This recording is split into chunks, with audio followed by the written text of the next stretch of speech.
বিয়েবাড়ির হলুদ অনুষ্ঠানের চিকেন তেহেরি রেসিপিটা আজকে শেয়ার করছি।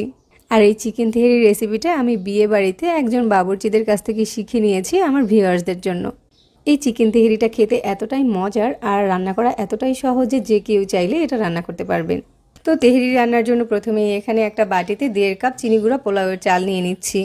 চালটাকে এখন পর্যাপ্ত পরিমাণ পানি দিয়ে ধুয়ে 10 মিনিটের মতো ভিজিয়ে রাখবো। তারপর পানিটাকে ঝরিয়ে রাখবো। এরপর চিকেন তেহেরি রান্নার জন্য একটা মশলা বানিয়ে নিব। একটা ব্লেন্ডারে জারে নিয়ে নিচ্ছি 7-8টার মতো সবুজ এলাচ, 3-4 টুকরা দারচিনি, লং দিয়ে দিচ্ছি 5-6টা আর 1 চামচ দিয়েছি কালো গোলমরিচ। সামান্য একটু করে দিয়ে দিচ্ছি জয়ফল আর জয়ত্রী। এই মশলাগুলোকে এখন গুঁড়ো করে নিচ্ছি। আর এই সব মশলাগুলো আমাদের সবার কিচেনেই থাকে, চাইলে এই মশলাগুলোকে শিলপাটাতেও একটু গুঁড়ো করে নিতে পারেন। চিকেন তেহেরিটা রান্না করার জন্য এখানে আমি 700 গ্রামের মতো মুরগির মাংস নিয়েছি আর মাংসটাকে এরকম একটু ছোট সাইজ করে কেটে নিয়েছি। আর বাবুর্চিদের রেসিপিতে আজকের তেহেরিটা রান্না করার জন্য চুলায় হাঁড়ি বসিয়ে এখানে 1/4 কাপ সরিষার তেল দিয়ে দিচ্ছি। 2টা তেজপাতাকে চিড়ে দিয়ে দিচ্ছি। এরপর এখানে 1 কাপ পেঁয়াজ কুচি দিয়ে দিচ্ছি। পেঁয়াজটাকে হালকা একটু নরম করে ভেজে নিচ্ছি। বেরেস্তার মতো করে ভাজার দরকার নেই, হালকা একটু নরম হলেই হয়ে যাবে। এরপর এখানে 1 টেবিল চামচ দিচ্ছি রসুন বাটা আর 1 টেবিল চামচ দিচ্ছি আদা বাটা। আদা আর রসুনটাকেও পেঁয়াজের সাথে হালকা করে একটু ভেজে নিচ্ছি, যাতে করে কাঁচা গন্ধটা চলে যায়। এরপর এখানে ধুয়ে পরিষ্কার করে রাখা 700 গ্রামের মতো মুরগির মাংস দিয়ে দিয়েছি। পরিমাণ মতো লবণ দিয়ে দিচ্ছি। 1 চামচ দিয়েছি জিরার গুঁড়া আর 1 চামচ দিচ্ছি ধনিয়ার গুঁড়া। তেহেরির জন্য যে মশলাটা আমি আগেই রেডি করে রেখেছিলাম ওই মশলাটা এখন দিয়ে দিচ্ছি। এখন এখানে ফেটিয়ে রাখা টক দই দিয়ে দিচ্ছি 1/2 কাপ। 8-10টার মতো কাঁচামরিচ দিয়ে দিচ্ছি। এখন এই মশলার সাথে চিকেনটাকে খুব ভালো করে কষিয়ে নিতে হবে। আর এই মশলার রেসিপিটা কিন্তু আমি বাবুর্চিদের কাছ থেকেই নিয়েছি।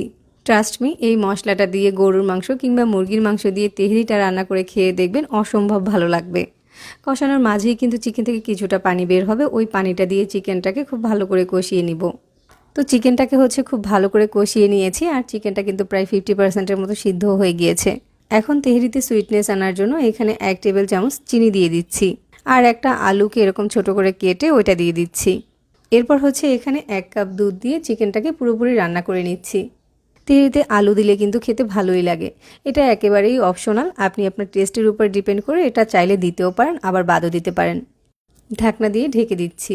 মাংসটা এখন রান্না হয়ে গিয়েছে আর ঝোলটাও শুকিয়ে গিয়েছে। এখন এখান থেকে মাংস, আলু আর মশলা যতটুকু উঠিয়ে নেওয়া যায় ওটাকে উঠিয়ে আলাদা করে রাখছি। কড়াইতে থাকা বাকি মশলা ও তেলের মধ্যে পানি ঝরিয়ে রাখা চালটাকে দিয়ে দিচ্ছি।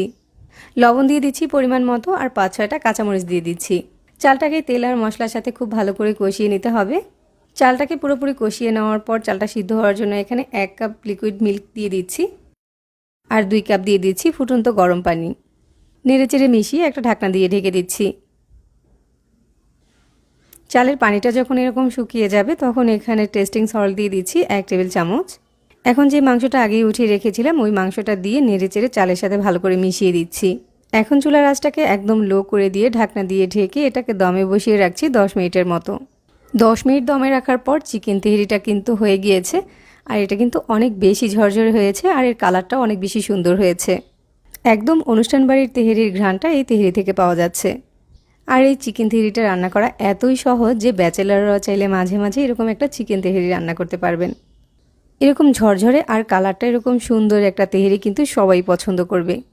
সহজে আরও মজার সব রেসিপিগুলো পাওয়ার জন্য আমাদের পেজের সাথেই থাকবেন আর চ্যানেল সাবস্ক্রাইব করবেন। সবাই অনেক বেশি ভালো থাকবেন। আল্লাহ হাফেজ।